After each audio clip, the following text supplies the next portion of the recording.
Seagram's Premium Tonic Water, una tónica compleja y aromática en su justa medida, elaborada con ingredientes de la mejor calidad, sin conservantes, ideal para aquellos que quieren disfrutar de un gin tonic con ginebras aromáticas y con una nota amarga suave. Seagram's Premium Tonic Water te presenta la entrevista de la semana.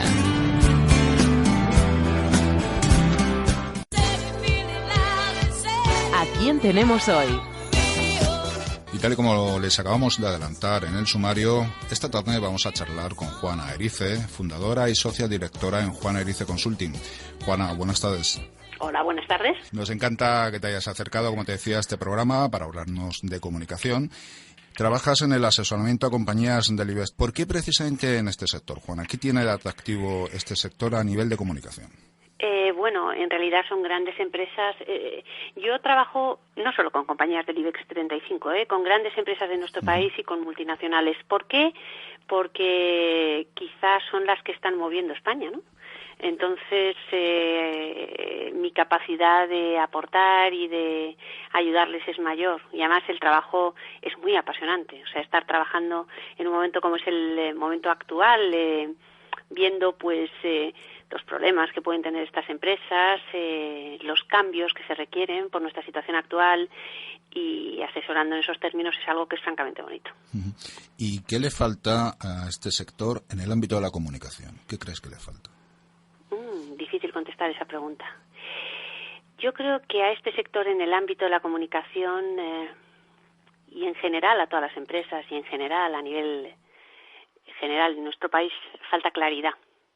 Falta claridad y falta en algunas ocasiones verdad. Es decir, la gente, estamos en un momento de cambio muy importante, en un proceso ahora en nuestro país, estamos saliendo ya de eso, gracias a Dios, pero en un momento en el que las cosas están redefiniendo mucho la forma de hacer las cosas y la gente quiere tener una guía clara, un camino por el que se sepa que se va a ir. Entonces, yo en ocasiones a veces estas grandes empresas a veces están muy metidas dentro de su mundo de resultados y estrategias y a veces han olvidado la importancia de comunicar con claridad tanto a la sociedad como internamente lo que están haciendo y el valor que están aportando, ¿no? Sí, yo creo que contestaría de esa forma. ¿Tú crees que aquí, al ser un sector a veces tan estanco, estas empresas generalmente tienen grandes departamentos de comunicación, pero como estamos comentando, quizás es más una comunicación interna que externa muchas veces, ¿no? Puede ser, y luego varía mucho de una empresa a otra. Puede ser. La comunicación interna yo cada día la valoro más.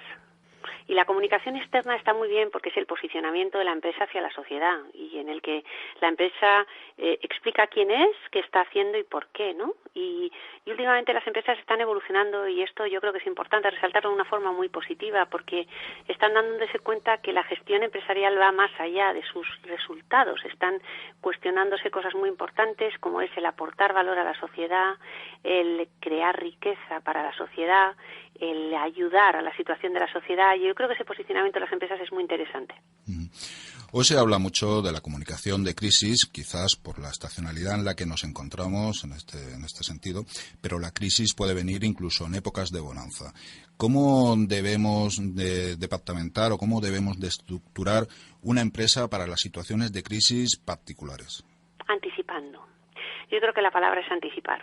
Siempre las crisis, si se anticipan, no son tantas crisis. Básicamente, después de trabajar, y llevo muchos años trabajando en comunicaciones, mi gran pasión, me he dado cuenta que si tú anticipas las situaciones complejas y estás preparado para ellas, cuando llegan es mucho más fácil afrontarlas. Básicamente lo que sucede en situaciones de crisis es que la gente se pone nerviosa, no comunica cuando tiene que comunicar, se produce una gran, por explicar de una forma metafórica, una gran bola de nieve, ¿no? Que pequeños acontecimientos se van agrandando de una forma tremenda cuando si los hubieras atajado desde el principio, de una forma mucho más sencilla y mucho más clara, hubiera roto esa bola de nieve. Entonces, si tú has previsto esas cosas, y hay manuales de crisis fantásticos, y hay trabajos hechos por profesionales fantásticos, cuando llegan estás preparado. Tienes una persona que comunica lo que tiene que comunicar, da la información que tiene que dar, tranquiliza, cuando la situación es muy compleja, si tiene que tranquilizar, dice la verdad, hasta donde puede, y yo creo que esto son cosas muy importantes en comunicación. Nos encontramos además con que el próximo año se va a celebrar en España el Congreso Mundial de los DIRCOM, algo que que la Asociación Española DIRCOM ha conseguido, porque quizás toda esta situación que estamos viviendo está ayudando a que todos aprendamos más el campo de la comunicación, a trabajar en el campo de la comunicación. Sin duda. Sin duda. Toda esta situación que estamos viviendo nos está ayudando a trabajar más. Yo creo que está poniendo de relieve la fuerza que puede tener la comunicación en un momento dado. O sea, yo creo que la comunicación, y todos lo hemos oído siempre, que es una herramienta poderosísima, pero básicamente porque permite explicar lo complejo y permite tranquilizar ante un escenario difícil y permite que la gente se alinee en torno a un problema. O sea, tiene una función espectacular. Hay empresas que tienen líderes, que esa es mi parcela, donde yo realmente trabajo es asesorando a directivos, que asumen ese liderazgo y transmiten una comunicación muy sencilla, muy clara, donde los equipos se sienten motivados, donde hace a cada persona entender cuál es su rol dentro de la organización y se consiguen unos cambios extraordinarios. Si esto lo extrapolas a la sociedad, pues sucede lo mismo. La gente necesita comunicación, necesita entender qué está pasando y necesita saber qué se va a hacer. Yo a veces, y veo que la comunicación en nuestro país todavía falta mucho. Sobre todo en la pequeña y mediana empresa, ¿no? Porque si queremos hablar de crear en departamentos de comunicación, de estructurar en departamentos de comunicación, lo primero que debe ocurrir en la empresa es que se lo crea la propia dirección, ¿no? Por supuesto, eso es básico. Y que la propia directiva se dé cuenta que es una herramienta que le va a ayudar a conseguir sus objetivos. O sea, sus objetivos como empresa con una buena comunicación, pero y sus objetivos en la sociedad. Tú fíjate, una comunicación interna buena dentro de una empresa permite que los equipos se alineen, permite que todo el mundo se ponga a trabajar en la misma dirección, lo cual es clave, porque saben por qué están haciendo las cosas, hacia dónde se dirigen. Pero hacia afuera también, porque estás proyectando una imagen de marca, estás proyectando lo que estás haciendo y estás haciendo que la sociedad te quiera o no. O sea, que fíjate si es importante. ¿Tú crees que vivimos una situación general en la que a la gente le da mucho miedo promover y aportar ideas? No vaya a ser que al final me cueste el sillón, que alguien me mueva la silla, como se suele decir. Sin duda, y es muy triste. Al entrar en grandes empresas ves muchas cosas, ves las empresas, ves cómo funcionan las empresas y ves a veces cosas que en algunas, no en todas, pero en algunas ves que a la gente le da miedo aportar por lo que pudiera suceder. Pero precisamente yo creo que la situación actual de nuestro país, estamos donde estamos precisamente por eso. En el momento en el que estamos ahora se necesita gente valiente, creo que es básico, gente honesta, gente que tenga unos planteamientos muy transparentes. En realidad es la gente que convence y que es proactiva y permite que se hagan cosas, desde mi punto de vista, desde mi humilde punto de vista. No, es que si no, al final lo que hacemos es anular la creatividad, lo cual es básico también hoy en día.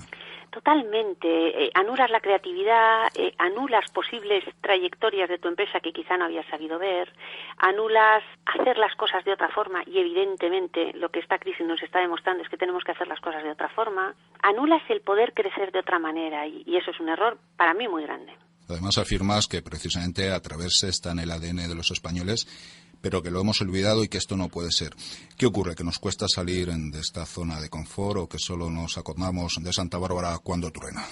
Yo creo que es un poco las dos cosas, ¿no? O sea, el salir de tu zona de confort cuesta muchísimo porque implica un riesgo. Yo siempre digo que España es un país, me siento súper española y me encanta ser española, pero es un país con unas virtudes magníficas. Yo creo que la gente aquí, bueno, primero se vive maravillosamente bien, creo que mejor que en ningún sitio del mundo.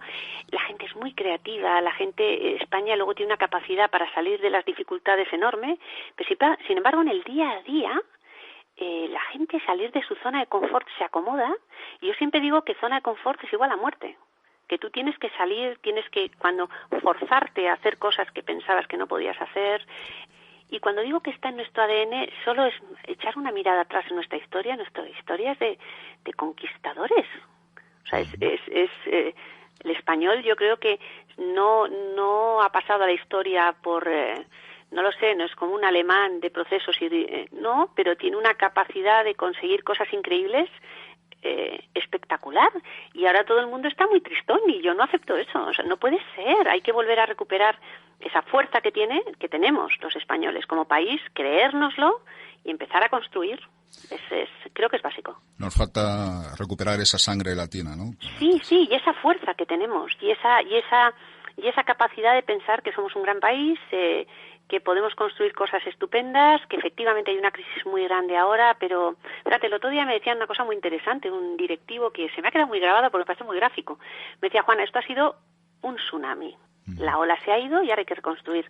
Quizás es una expresión muy dura de nuestra situación, pero es verdad que ahora hay que reconstruir y podemos reconstruir de dos formas, porque ahora hay mucha gente en el paro, no podemos olvidar, tenemos 6 millones de parados. A mí eso me parece, es una cosa que como española no puedo aceptar, y creo que cada persona que estamos trabajando tendríamos que plantearnos seriamente qué podemos hacer para ayudar a esta gente que está en el paro. Me parece inadmisible pensar que hay personas que con 52 años sienten que no valen, no hay derecho, o sea, no puede ser. Entonces creo que si vamos a construir bien, y yo creo que los españoles somos capaces de hacerlo magníficamente bien. Todo ello lo que implica quizás es que debemos de aliarnos con el miedo, ¿no? Sí, esa es mi frase favorita. Aliarnos con el miedo, sí. Yo, por mi experiencia profesional, y mi empresa es una pequeña empresa, como digo yo, pero que hace cosas maravillosas, me he tenido que aliar con el miedo. Es decir, tú cuando montas una empresa en un momento de crisis como el que estamos viviendo ahora, que es mi caso, sientes miedo. Y me he dado cuenta de una cosa muy interesante, y es que el miedo es una emoción, y lo cuento siempre, que en realidad es una emoción que te dice que tienes que estar alerta porque afrontas cosas que no controlas. Pero luego si piensas un poco más y eres reflexivo, te das cuenta que en la vida en realidad no controlas nada. Creemos que controlamos, pero no controlas nada. Entonces, si decides salir de tu zona de confort, y vuelvo un poco, Carlos, a la zona de confort de la que hablábamos antes, y te alías con tu miedo, y empiezas a darte cuenta que cuando empiezas a hacer cosas que te dan miedo, pues empiezas a sentir pues tu valentía y cosas muy importantes que yo creo que todos los españoles tenemos que recuperar. Empiezas a ver otros escenarios que antes no veías, y es un proceso muy bonito, merece la pena de verdad. Cuando pasa ese tsunami que acabas de comentar y hay que empezar a reconstruir, lo que está claro es que nunca va a ser todo igual que antes. Tú realizas también cursos de formación a parados para que estos puedan encontrar trabajo. Pero yo te quería preguntar, lógicamente que encontrar trabajo es un drama, pero debemos quizás prepararnos en esta nueva etapa a nivel laboral en pensar más en crear tu propio puesto de trabajo. Porque incluso la dinámica es distinta a la hora de formar mentalmente a un desempleado para montar tu propia empresa, como tú bien conoces, o para que consiga simplemente un puesto en otra empresa. Yo creo que tienen que estar abiertos a todo tipo de posibilidades, Carlos. Es decir, puede ser que uno monte su propia empresa o cree su propio puesto de trabajo, aportando a la sociedad X. Y yo siempre les digo, ¿en qué sois buenos? Siempre les hago dos preguntas. ¿En qué sois buenos? Y la segunda es, ¿con qué disfrutáis? Porque yo creo que es una cosa muy importante. Yo siempre digo, soy una absoluta apasionada de lo que hago. Entonces, yo cuando trabajo, para mí las horas no son trabajo. Si acabo a las 9:30 o 10 de la noche, me da igual. Porque me gusta tanto lo que hago que tengo la sensación cuando acaba el día que el tiempo que he invertido ha merecido la pena. Entonces, ahora que tenemos que empezar a hacer las cosas de una forma diferente, yo creo que es muy importante que la gente piense en qué es muy bueno. La pena es cuando te encuentras con personas que ya han entrado en un bucle, que piensan que no son buenos en nada. Entonces ahí tienes que inyectarles muchísima confianza, y yo estoy empezando con el tema de los parados, pero sencillamente porque escribí un libro que se titula Atrévete, porque no acepto lo que está pasando. Pero creo que hay que pasar una serie de fases. Primero les tienes que inyectar una confianza que han perdido, que eso es básico. O sea, luego es ver en qué son buenos y luego demostrarles que no se pueden rendir jamás. Es verdad que el escenario está muy complicado, pero cada día es un día nuevo. Si persistes en esta vida, al final vas consiguiendo muchas cosas, Igual no todas las que querías, pero muchas sí. Pero necesitas persistencia, necesitas disciplina, necesitas tener un objetivo muy claro de lo que quieres y necesitas fuerza. Entonces la cuestión es ahora inyectarles fuerza que no tienen. Yo creo que quizás aquí hay dos fases, ¿no? La primera, aprender a conocernos a nosotros mismos en esa situación concreta y dramática para ver si tiró por un lado o tiró por el otro, porque no todo el mundo tampoco sirve para ser emprendedor. Sin duda, sin duda. Pero igual pueden, sin duda, además ser emprendedor, yo siempre digo que tienes que estar preparado, porque ser emprendedor es algo maravilloso, pero es un mundo en el que tienes que acostumbrarte a lidiar con la incertidumbre cada día. Entonces hay gente a la que no le va esto, o sea, no quiere, le supone muchísima presión. Tú eres tu propio empresario, tú tienes que abrir mercado, tú tienes que crear tus productos, tú tienes que diferenciarte de la competencia, y entonces eso es un perfil de persona que tiene claro que quiere hacer eso. A esos que tienen esa vocación, por supuesto, les animaría.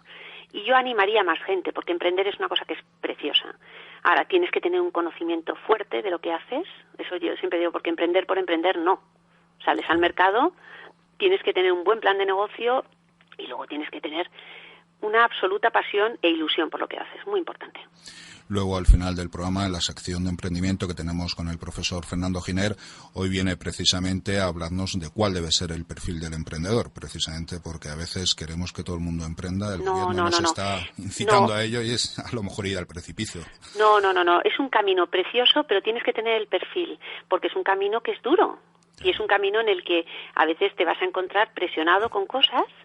Ahora, si desde luego es tu sueño hacerlo, si eres muy bueno en algo, si tienes algo que va a aportar valor a la sociedad, en el aspecto que fuere, en el sector que quieras, hazlo. Y no pares hasta conseguirlo. Si no quieres recorrer ese camino, entonces hay un montón de caminos nuevos, o en empresas, o que puedes también seguir. Ahora está muchísimo más difícil, pero no es para todo el mundo, ¿eh? Eso yo lo tengo muy claro. Hablemos ahora, si te parece, de unas técnicas en el ámbito de la comunicación, como son las técnicas de persuasión. ¿Cuáles pueden ser y cómo deben de aplicarse? Porque a priori este título podría malinterpretarse, ¿verdad? Mira, yo llevo muchos años trabajando en comunicación y ya te digo que mi gran fuerte es la comunicación en directo, es decir, la comunicación a masas, por decirlo de alguna forma. Y a lo largo de esta trayectoria profesional he visto tantas técnicas y que al final, fíjate, cada día creo más en la honestidad, cada día creo más, el valor que más me parece que persuade es la credibilidad. Es decir, cada día creo más en los valores. Es verdad que hay determinados personajes que te pueden parecer fascinantes en un principio, a mí ya no, porque claro, ya he aprendido a ver en la gente, ¿no? Y sobre todo veo si están diciendo las cosas de verdad o no. Pero yo creo que la mejor forma de persuasión es ser uno mismo, decir las cosas en las que crees de verdad y ser muy honesto. Y luego hay otra cosa que yo siempre digo que hay dos valores que mezclados son brutales a la hora de comunicar, y es la fuerza, es decir, la fuerza con la que digas las cosas, la pasión con la que digas las cosas, unido a humildad. Y que como buenamente en tu entorno puedes aportar, fuerza y humildad creo que son dos cosas para persuasión espectaculares. Esta semana estaba yo hablando con un importante directivo y a lo largo de la conversación me dijo algo que lo hemos escuchado muchas veces, pero a lo mejor no le prestamos todavía la suficiente atención, que era precisamente, me decía, a mí me gusta recibir a la gente en el despacho, porque me gusta escuchar. ¿Seguimos hablando de que no sabemos escuchar? Sin duda. Mira, yo otra de las cosas, y no te lo había dicho antes, que me parece más importante para comunicar es escuchar. Es decir, siempre defino la comunicación como la conexión con la gente que te está escuchando, ¿no? Entonces, ¿tú cómo vas a conectar si no sabes qué les preocupa? ¿Cómo vas a conectar a la gente que te está escuchando si no sabes qué temen? ¿O cuáles son sus problemas? ¿O a qué tienen miedo? Luego, escuchar sería lo primero, lo fundamental que tienes que hacer si quieres convertirte en un buen persuasor, lo fundamental. Y yo tuve una experiencia maravillosa con un directivo con el que estuve trabajando y tuve que trabajar con invidentes y fíjate, uno de ellos, porque queríamos ayudarle en unas cosas de persuasión y de percepción y fue un proceso muy bonito, y a mí una de las personas con las que trabajamos invidentes me dijo una frase que la repito muchas veces y no la he olvidado nunca, porque me dijo, los que veis no veis nada, que me parece que es absolutamente gráfica, los que veis no veis nada. Y eso no lo he olvidado. Y hay veces aún que cuando me llama alguien por teléfono, si es una conversación compleja y me están planteando cosas difíciles, escucho con los ojos cerrados porque escuchas mucho más. Escuchar es el principio de todo. Te diría yo que escuchar es el principio de todo y es el principio de una buena comunicación. Como siempre, y tú lo conoces muy bien, el tiempo se va agotando, pero yo no quería terminar esta charla contigo sin comentar pues los 3 libros: Convencer, Descubre los secretos de los grandes comunicadores, Alíate con el miedo y Atrévete. Por los títulos parecen una trilogía perfectamente encadenada en cuanto al mensaje que has querido dar. Pero ¿cuál de ellos te ha costado más escribir? Caramba, nunca me habían hecho esa pregunta. ¿Cuál me ha costado más escribir?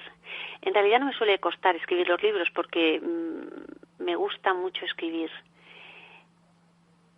¿Puedo contestarte cuál es el más importante para mí, en vez de cuál me ha costado? Porque es que no noto diferencia entre escribir uno u otro. Quizá el que más me ha costado publicar es Atrévete, porque tiene una historia preciosa. Atrévete lo escribí cuando se murió mi padre, porque era una lección de vida que él me enseñó.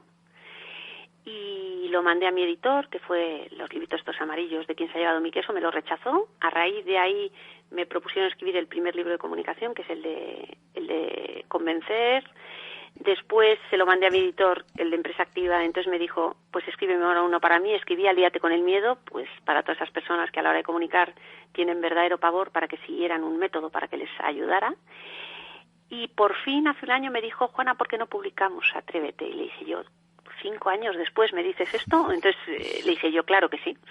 Y entonces lo readapté, porque inicialmente no era, cuando escribí ese libro, no era la historia de una persona que estaba en el paro y que lo estaba pasando horriblemente mal, pero como yo estaba tan preocupada con la situación de nuestro país, lo cambié. Entonces es la historia de una persona que está en paro, que está desesperada, y cómo se enfrenta hacia él mismo, y cómo interioriza y cómo reflexiona y encuentra una persona que le ayude en su camino, y cómo acaba saliendo de ese bache. Es un libro que para mí es muy importante, porque dice cosas en las que yo creo mucho, y porque, no lo sé, es el típico libro que yo quiero dejar a mis hijos. O sea que fíjate si es importante.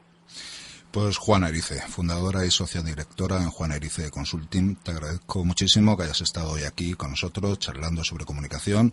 Invitamos a los oyentes a que lean estos libros tuyos, que seguro que tienen un mensaje muy profundo con todo lo que nos has comentado, y espero poder volver a charlar contigo próximamente en otro programa. Seguro que sí, ha sido un placer, Carlos. Muchísimas gracias, buenas tardes. Gracias a ti, gracias. En Comunicación, con Carlos Ferragut.